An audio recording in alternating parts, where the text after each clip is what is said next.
โดยสบายดีสบายดี เด้อ น้องFC ทั้งสองคนเด้อมามื้อนี้มีแนวใดเนาะสิมาถามเอื้อยนี่ โดยมื้อนี้ทางทีมงานเฮาก็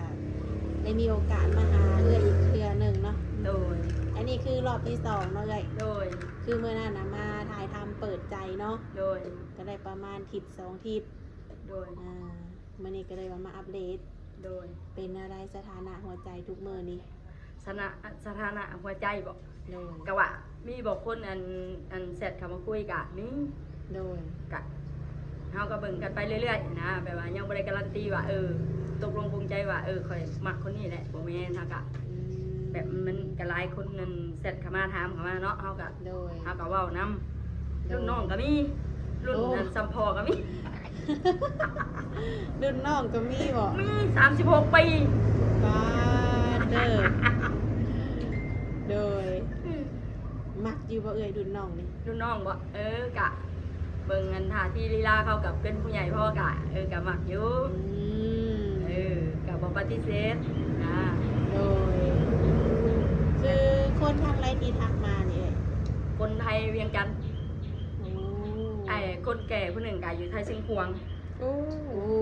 แล้วกะ2คนน่ะเป็นครูอยู่อุบล โอ้ อีกคนหนึ่งกะอันอยู่สระแก้ว ว้าถั่วกระจาย เป็นอาสาแล้วก็เป็นเจ้าหน้าที่อันปกป้องอันธรรมชาติอันแปลว่าไหลสร้างไหลอิหยังออกแต่อันพื้นที่กระเจ้าเฮ็ดปลูกอันพืชอันเก็บกระขายนะแบบหมู่ให้สร้างเขามาทำลายอันเขาคลองที่กระเจ้าปลูกขายนะ โดย โดยเพิ่นก็เป็นจิตอาสาพร้อม แจวว่าหลายคนอยู่นะเอ่ย มีผู้ถือใจอยู่ว่าซะ กะยังแบบว่ามันยังแบบว่า เขากะโดนๆเขากะแซดเข้ามาตัวหนึ่ง โดยแบบบ่ได้คุยกันทุกมื้อ แม่น โอ้คือแบบแต่ละคนนี่ทั้งเอ้ยได้เห็นหน้าเห็นตาเพิ่นเบิดแล้ว อ่านบ่เห็น บ่เห็น แต่ผู้บ่าวรุ่นน้องนี่เห็น เป็นอะไรรออยู่บ่ กะหน้าตาดี ถึงใจอ่ะ ก็เลยบอกว่าข่อยเฒ่าเลยได้ข่อยแก่เลยได้ข่อยอายุข่อยก็ร้ายเลยได้เพิ่นเลยตอบข่อยมาว่าเฒ่าก็ย่าแต่ข่อยมักรุ่นเอื้อยโอ้ยจังหน่อยสมมุติว่าเอาไปจังหน่อยข่อยก็เฒ่าไปอีกจังหน่อยสิเจ้าสิมาว่าอีเฒ่าอีแก่อีนางเหี่ยวนางหยัก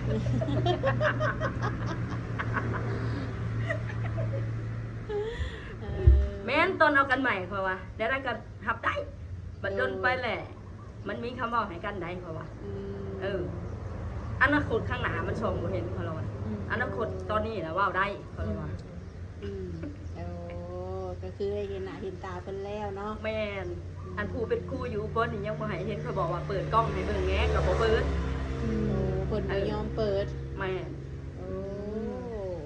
แล้วเพิ่นผู้อยู่สระแก้วน่ะเห็นแล้วเห็นหน้าแล้ว เห็นแล้วเนาะ แม่น เป็นได้หน้าตาเพิ่น หน้าตาเพิ่นก็โอเคก็เพิ่นก็คนแก่เนาะประมาณ50ป้ายนี่แหละประมาณ53ปีนี่แหละ โดยแต่ละคนที่ว่าโอ้ร่มกันนี่มีความแตกต่างกันบ่เอ่ย แม่นก็แตกต่างเพราะว่าอันผู้บ่าวอันเพิ่นผู้ทักเข้ามาทางสระแก้วเพิ่นก็บอกว่าขอเลยถามว่าอ้ายขอโทษเด้ออ้ายได้อันเวทได้ไล่น้องมาจากไสเพิ่นก็บอกว่าส่งเจ้าส่งหยัง อันสาระน้อย สาวหลาน้อยเด้อว่าคนละขออันหยังว่าไลน์บ่หรืออีหยังเพิ่นโทรเข้ามาไลน์บ่หรือเฟซอันทาง WhatsApp นี่แหละข้อยก็ลืมเลยแล้วก็เพิ่นว่าขอนำกับเจ้าว่าเห็นเจ้าสัมภาษณ์ คือได้โอได้ร่มกันเนาะ แม่นเพิ่นเลยว่าเบิ่งกันไปซะก่อนเนาะข้อยก็บ่ได้เร่งรัดข้อยว่าข้อยก็ว่าเบิ่งกันไปข้อยก็บ่ได้แม่นว่าสิให้เจ้ามาหักมาคอข้อยตอนนี้บ่แม่นดอกว่า โดย เออ โดยแต่ว่าทุกมื้อนี้ยังร่มกันอยู่บ่ทุกคนที่ทักมา ทุกคนนี่บอกกะเป็นบางมื้อ2มื้อเขาจังแซดเข้ามาว่าเจ้าเฮ็ดหยังเจ้าคิดข้าวหรือบ่ข้อยก็ตอบเข้าไปว่าข้อยก็แซดไปว่าข้อยก็คิดข้าวแล้ว โดย ตอนนี้ข้อยบ่สบายเด้อข้อยว่าสิแล้วข้อยเป็นนั่นข้อยเป็นหวัดเป็นไอข้อยว่า โดย เลยเข้ามาแซดเมื่อคืนนี่อันน้องชายผู้อายุ36ปีเพิ่นก็ว่า โดย เป็นอะไรเด้ใครล่ะบ่คือเงียบแท้ข้อยก็ตอบเพิ่นว่าข้อยยังบ่ได้ตอบเพิ่นเนาะก็ข้อยบ่สบายอีหลีละกะข้อยยังบ่ได้ตอบ พิ่นเลยบอกว่าให้เจ้าอยู่ดีมีแฮงเด้อว่าให้บุญรักษาเจ้าเด้อเนาะ รุ่นน้องไว้พรให้ เออก็บอกว่า โดยเนี่ยเพิ่นว่า เวลารุ่นน้องมาจีบแล้วหัวใจมันเต้นตึกๆ ข่อยแล้วว่าข่อยเท่าเลยบ่เพิ่นว่าตับอิดข่อยเพิ่นทักเขาว่าอะไรข่อยแล้วเท้าอ่ะข่อยแล้วเอิ้นเพิ่นอ้ายเนาะนำบ่เปิดเนาะเพราะว่าข่อยขอโทษเด้ออ้ายเจ้าอยู่อันเมืองใดแขวงใดข่อยอยู่อันเวียงจันทน์แหละจักอีหยังแหละบ้านเพิ่นอยู่นะเริ่มเลยข่อยแล้วว่าขอให้เจ้าเปิดกล้องให้ข่อยเบิ่งแหน่หน้าเจ้าเพิ่นเลยมาเปิดกล้องฮะข่อยเลยตกใจเอ้าขอโทษเด้อที่ข่อยเอิ้นเจ้าอ้ายไปนะเจ้าน่ะรุ่นน้องข่อย หลังจากนั้นเห็นหน้าตาเพิ่นแล้ว ว้าขอโทษเด้อก็เลยว่าเจ้าอ้ายก็อ่ะมันเป็นบึกตัวเองคนเป็นเอื่อยเจ้า เออ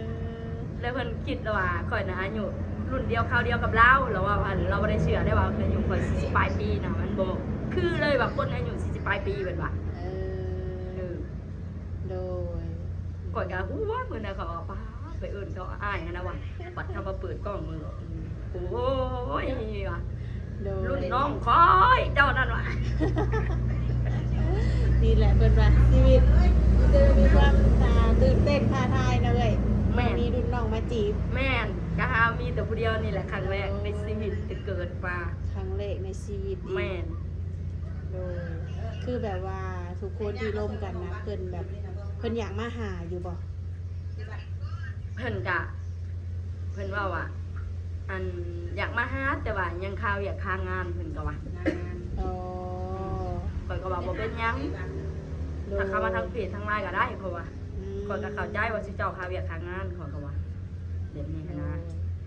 แต่ละคนมันก็มีหน้าที่การงานเนาะ โดย อืมแต่แบบคนที่แบบว่าทักเข้ามาแบบว่าดีไซน์แต่ละคนนี่นะ ก็แตกต่างกัน แตกต่าง แม่น แล้วมีอยู่บ่ที่เอื้อยคิดแบบว่าผู้ชายคนนี้แหละแบบ และมีพ่อใหญ่ผู้หนึงอยู่อยู่เชียงควางเนาะ โดย เราก็เขามาเบิ่งเรื่องราวเอื้อยแล้วก็เขามาติดตามแล้วก็ว่า อันเอื้อยก็มาไล่สดแล้วเอื้อยก็มานั่งเว้าแล้วเราก็มาแล้วเราก็โทรมาแล้วเราก็บอกว่าอ้ายยอมรับเลยว่าชีวิตของน้องนะผ่านอุปสรรคมานี่เจ้าน่ะเป็นผู้หญิงแก่น โดย เป็นแบบผู้หญิงอันเข้มแข็งและยืนดูอันได้ โดย หลายแล้วว่าเจ้าน่ะ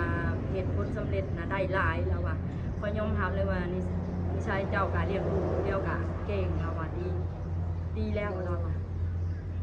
ทั้งที่ว่าอายุเอื้อยก็ยังบ่ได้แบบประมาณ50 60คือซ้ำเขาอะนะ โดย เราก็เลยแบบว่าป้าสุดยอดเลยเราอะแต่เกิดมาอ้ายฮะก็สิมาเห็นเจ้าออกมาในรายการอันนี้กับเจ้านี่แหละเป็นครั้งแรกอันที่มาเปิดใจแล้วเว่าแบบเรื่องราวชีวิตของตัวเองที่พบที่เจอมาหานะแบบพวกกระทำแนวนั้นอันนี้นั่นแหละ โดย แล้วค่อยมาเล่าให้ฟังเลย เพิ่นก็ว่าบ่อยากเสือชื่อเจ้ามาอัน ถามข่อยแล้วข่อยเลยก็เลยเล่าให้เพิ่นพังเพิ่นถามแล้วเพิ่นก็เว้าก็คือข่อยเว้าให้ชื่อเจ้าพัง โดย เพิ่นว่ากะความจริงอันนี้เนาะเอ้าคนเฮาเนาะบ่มีไผดอกสิอยากมาเปิดกันเสื้อให้คนอื่นเห็นหลังเจ้าของข่อยละว่า โดย ข่อยก็บ่อยากกล้าออกมาเล่าคือกันเพราะว่า โดย แหละจักมันเป็นจังได๋ข่อยก็อยากออกมาเล่าให้อันชาวโลกชาวอีหยังชาวบ้านชาวช่องเขาฮู้นำข่อยละว่า โดยคือเพิ่นแบบที่แรกเพิ่นก็บ่น่าเชื่อเนาะบ่อยากเชื่อ เขาบ่อยากเชื่อเพราะว่าก็ว่าหน้าตาจบเจือจิอ้าวคนเฮามันบ่ได้ใส่แต่ว่าหน้าตางามได้เพราะว่าทุกคนหน้าตางามมันก็มีเหตุและผลมันก็มีเรื่องมีราวคือกันข่อยละว่า โดยแม่นความเอ่ยว่า แม่นบ่มีแพทย์ออกสิอยากเอาวนของคนอื่นมาขายหน้าขายตาเจ้าของของเราว่า โดยอืม อันคือสมมุติว่าลูกครัวดีข่อยก็สิออกมาเว้าอิหยังข่อยว่า เนาะ แม่น แม่นความเอ่ยว่าเนาะ แม่น เออ ก็แนวข่อยพบพ่อเจอมาเบิดทุกอย่างในชีวิตของข่อย25ปี โดย นับตั้งแต่ยังบ่ได้มีลูกเราก็เริ่มนอกใจเรื่อย เนาะ ขึ้นไปเรียนเราเป็นทหารเราก็ไปมีเมียน้อย อืม เราก็ลิ้นเมียเสี่ยวตัวเอง โอ้ ข่อยย้อนข่อยดีข่อยให้โอกาสคน โดย แล้วสุดท้ายความดีของข่อยมันมาทำลายตัวเองคือเก่า โดย เอาเหตุความดีมาเฮาบ่ได้หยัง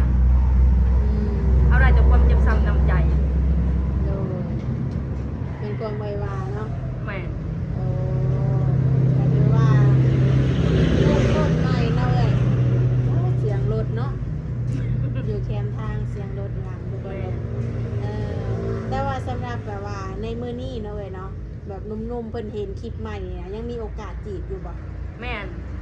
ก็อยากลองๆให้หลายๆคนทักเข้ามาก็ได้นะแบบว่าถ้าบ่รังเกียจนะ โดยถือว่าบ่รังเกียจเพิ่นเนาะ แม่ ถ้าว่าสนใจอยากทำความรู้จักอยากโอ้อยากล่มเนี่ยก็คือแอดไลน์เอ่ยมาเนาะ โดย โดยไลน์เอ่ยมีพร้อมบ่ตอนนี้ค่ะ มีพร้อม ใช้เอ่ยเอามาเบิ่งดูเนาะโดย สิแจกให้เลยทุกคนเลย ใหญ่หนัก เดี๋ยวเรามีผู้ หนั ถื ก อ ใน ใจ ช่อง ก่อน เลย นะ โดยเพราะว่าเนาะบางทีแบบพี่เอ็กซ์เป็นกับบสะดวกแอดมาเนาะ โดย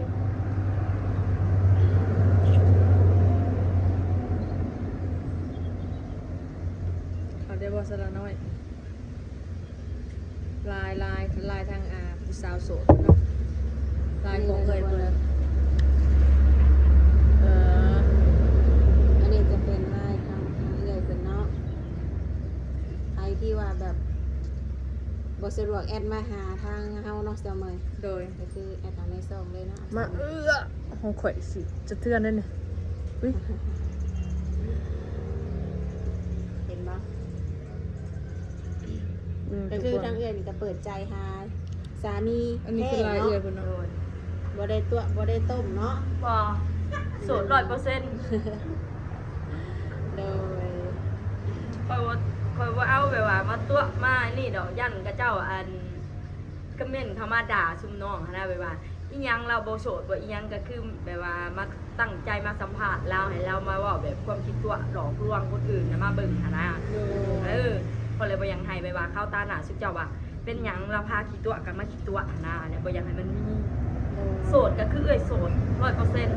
โดย เออ บ่ปิดบังหยังเนาะ แม่น นี่แหละทุกคนเลยโสดเปิดใจของแท้เนาะ โดย ตัวบ่ต้มไผ แม่นอีกอย่างลูกข่อยกับ2คนยังบ่ได้เสนอออก เออ มีลูกสาวพร้อมได้ แม่นลูกสาว2หลานคนหนึ่ง เอ เอ อ อ โดย ตอนนี้ข่อยอันแม่ห้างร้านติด ไม่ห่างร้านติดเด้อ แม่นบ่ข่อยไม่ห้างร้านติดข่อยน่ะโดย ปัจจุบันนี่ร้านชายน้อยก็เอาไปเฮียนอยู่ในเมืองเพราะว่า ยามมื้อแลงข่อยได้ไปหับตอนเช้าข่อยสิได้ไปส่งนะ โดยโอ้คือแบบคำมากก็ต้องอยู่กับร้านนั่นบ่ แม่นอยู่กับร้านน้อย2คน โอ้ บ่มีไผมีแต่ร้านน้อย2คน เนาะ มาเลย โดย คันไผเห็นข่อยออกในรายการนี่ในคลิปนี่ก็คันสนใจก็ทักเข้ามาได้เด้อ โอ้ บ่ได้ปฏิเสธ คือว่าเรียกไลน์ก็มีครบเบิดเนาะ โดย เออแจกทุกช่องทางก็คือว่างโอลมตลอดนั่นบ่ โดย ลองทักเบิ่งนมๆอยากเห็นหน้าเห็นตาอยากทำความรู้จักกัน แม่น พร้อมเสมอเนาะเอ่ย โดย โดยเมื่อนี้ก็ถือว่ามาฮอดเทือนฮอดซ่านเป็นครั้งที่2เนาะ โดย สถานะหัวใจเอ่ยก็คือยังว่างคือเก่าเนาะ โดย มีแต่คนโอ้คนลมแต่ยังบ่มีคนแบบของใจ แม่น อ่าอาจจะเจอไวๆนี่แหละเนาะเอ้ยเนาะ โดย ให้พบให้พ่อเนาะกู สาธุให้พ่อเดี๋ยวกูว่ามีแต่เจอแต่คนหลอกลวงโดยปิดท้ายนี่ก็อันนี้ก็เดือนกุมภาเนาะเดือนในความงานเพิ่นว่าก็ให้เจ บ่ อ ได้ดอกกุหลาบข่อยบ่ได้ดอกกุหลาบ บ่ได้บ่ อ๋อ ก็ยังบ่ทันมีผู้บ่าวเด้ก็เลยบ่ได้เนาะ แม่น เออ ได้แต่เขาส่งเขามาให้ในวอทแอปได้ในไลน์ในอันนี้แหละได้อยู่ใน ได้อยู่เด้ ได้อยู่บ่รุ่นน้องเฮงละไอดอก ป้าผู้บ่าวรุ่นน้องแห่งไหนเนาะ ชงก็ว่าทั้งไห้แมวมาจับดอกไว้แล้วผู้บ่าวคู่อันผู้เป็นคู่เลยก็ส่งมาเป็นไล่เด้อ ป้าเพราะว่าเพิ่นอยู่ไกลเด้เนาะเพิ่นมาให้บ่ได้เด้ คนเราพอใจบ่โดยขอบใจหลายๆก็พอใจแล้วเนาะเพราะว่าเป็นไล่เป็นสวน มาบ่ดังไร แม่นเลือกเอาเลยดอกน้อยดอกใหญ่ก็มีครบหมดเลยเขาว่าจะสิเอาดอกไหนมันว่าเราก็หัวเพิ่นก็หัวเพิ่นเป็นผู้เพิ่นว่าเพิ่นเน้นเพิ่นว่าคอยนะฮักเพิ่นว่าแรกๆเขาก็บ่อยากทักเข้ามาแล้วบ่คิดว่าอายุสิหลายสำนี้นะ คิดว่าอายุยังบ่ฮอดสำนั้นคิดว่า30ปลายเพิ่นละว่าข่อยฮอดแล้วก็ละว่า แม่นยังสาวเนาะว่าแล้วกันยังสาวยังหนุ่มยังงามเนาะตัวเอฟซีหลายๆคนคิดว่าแค่30ปลายเนาะ แม่นหมอรุ่นน้องก็บอกว่าประมาณ37ว่ะโมเมนเด้อเขาจะคิดเด้อว่าอายุไปลายแล้วค่อยว่าเฒ่าแล้วค่อยว่าบ่เฒ่าเพิ่นน่ะบ่เฒ่าเห็นนะ แม่นความเพลินเนาะ โดย เมื่อนี้ก็ดูว่าบ่มีหยังหลายนะเสมอเนาะ